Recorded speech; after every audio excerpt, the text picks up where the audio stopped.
Nesse caso é exatamente o que eu quero. E com a vantagem de eu poder passar.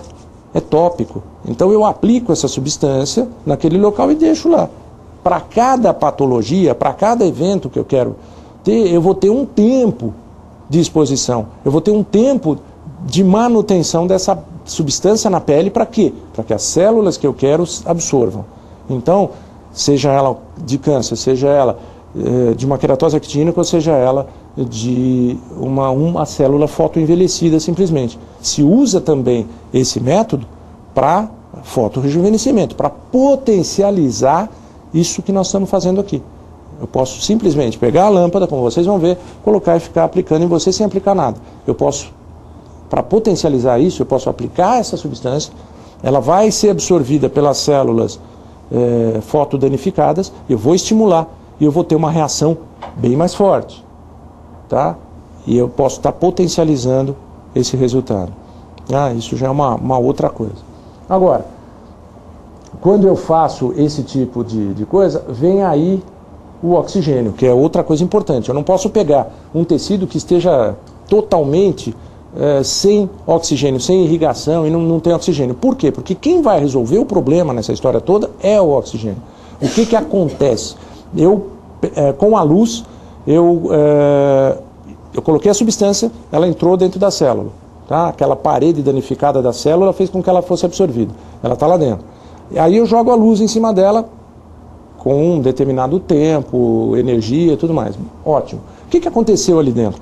Essa luz capta, essa substância capta a luz, se transforma num outro tipo de substância, ela começa a ter alterações que vão culminar com a ativação do oxigênio, que a gente chama de oxigênio singlet, que é um oxigênio altamente reativo que vai destruir a célula.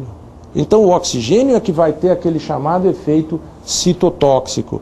É ele que vai finalizar a nossa conversa aqui. Então eu coloquei uma substância que captou a luz. Quando ela capta a luz, ela reage dentro da célula, libera substâncias que vão ativar esse oxigênio, como se fosse aquela coisa do laser lá, que a gente ativou os fótons lá. Então ele vai ativar, muda o oxigênio de estado que ele está no estado simples, passa por um estado ativado, e esse estado ativado destrói a célula. Tá?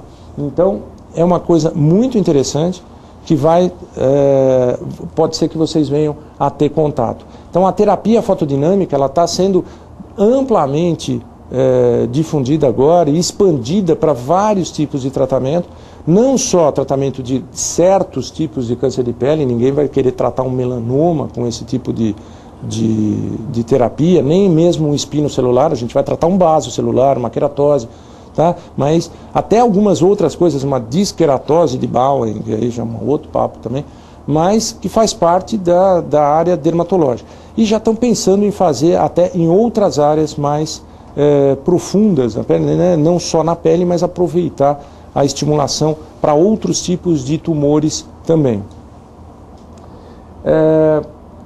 Isso é uma coisa muito interessante, está crescendo, para você ter ideia, ainda nem tem total aprovação de FDA, de Anvisa, de tudo mais, para a realização de certos tratamentos. A gente acaba fazendo porque vê resultados, mas ainda precisa de muito estudo e muita coisa para ser totalmente colocada em prática. Tá? Se usa e se usa muito atualmente. Tá? Para vocês terem uma ideia do que é isso aqui, no final eu vou estar falando alguma coisa importante para isso, mas só para vocês terem uma ideia.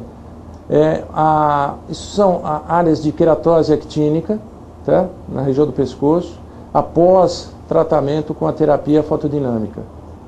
Tá? Aqui um carcinoma basocelular sendo tratado. É importante prestar um pouquinho de atenção nas fotos, nas identificações, para a gente ver depois por que isso aqui é importante. Isso é só mostrando a terapia fotodinâmica, tá? Mas isso tem uma importância um pouquinho lá na frente. Dá uma olhada nessa lesão. Se você for olhar só a lesão assim, desse jeito, você pode pensar numa pústula, numa lesão acneica. Isso é um basocelular. Tá? É evidente que se eu estou aqui, como vocês, e olho isso aqui, primeira coisa que eu vou pensar, eu não sei o que é. Eu vou pensar numa pústula. Nós vamos ter que chegar muito perto para ver que existe uma borda perlácea, que existe telangiectasia, que existem algumas coisas. Claro que uma foto é uma foto, ao vivo é outra coisa. Então a identificação ao vivo tem uma outra conotação. Tá? Mas isso aqui tem uma importância mais para frente. Aqui também, esse é um basocilar já mais característico, mais fácil de fazer uma identificação. E depois da irradiação você vê que ele melhorou, mas não desapareceu totalmente. Então é necessário que sejam feitos novos tratamentos. Tá? E aqui é que está. Por que eu falei aquilo? Isso aqui é muito importante. O paciente sempre deve ser analisado previamente por um dermatologista. Primeiro, para saber o tipo de pele, saber se ele tem alguma lesão. No caso daqueles, por exemplo, a gente não pode fazer um tratamento com um tight skin num paciente que tem um carcinoma basocelular. Eu vou estar estimulando esse carcinoma muitas vezes a crescer. Assim como outras patologias, a gente vai ver também no próximo slide, outras contraindicações que a gente tem de uso da máquina. Tá? Existem contraindicações relativas e contraindicações absolutas. Tá certo? Então, muito importante.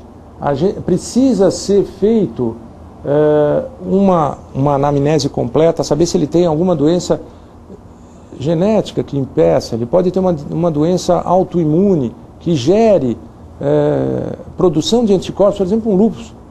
O que é o lúpus? O lúpus é uma doença que tem anticorpos ante o núcleo da célula. Então, se eu tenho uma célula íntegra, eu não tenho problema nenhum com essa célula. Os anticorpos não conseguem fazer nada. Se eu romper essa membrana, os anticorpos entram, agridem o núcleo e daí se gera o quadro. Seja eles só na pele, né, que é o lúpus eritematoso discoide, que é só na pele, ou o lúpus eritematoso sistêmico, que vai agredir outras áreas do organismo.